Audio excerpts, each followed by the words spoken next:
નમસ્કાર, હું Rinku Prajapati public India ન્યૂઝમાં આપનું સ્વાગત કરું છું। શરૂઆત કરીએ આજના સમાચારની। આણંદના ઉમા ભવન પાછળ રહેણાંક વિસ્તારમાંથી નેપાળી યુવકની લોહી લુહાણ હાલતમાં લાશ મળી। આણંદ શહેરમાં આવેલ ઉમા ભવન પાછળ આવેલી કૃષ્ણ સોસાયટીમાં ભાડેના મકાનમાં રહેતા એક નેપાળી યુવકની તેના જ ઘરની નીચે રોડ પરથી લોહી લુહાણ હાલતમાં લાશ મળી આવતા ચકચાર મચી જવા પામી છે।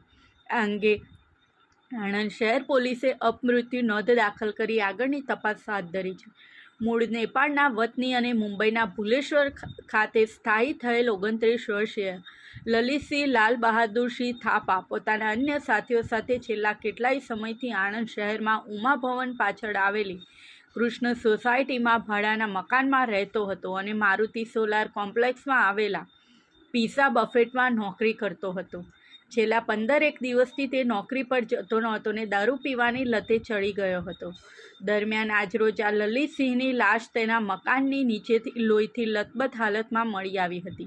આ ઘટનાને પગલે આસપાસના રહીશો સ્થળ પર એકત્રિત થઈ ગયા હતા। આ અંગેની જાણ થતાં આણંદ શહેર પોલીસની ટીમ પણ ઘટના સ્થળે પહોંચી હતી અને નેપાળી યુવકની લાશનો કબજો લઈ પીએમ અર્થે સરકારી હોસ્પિટલે મોકલી આપી હતી।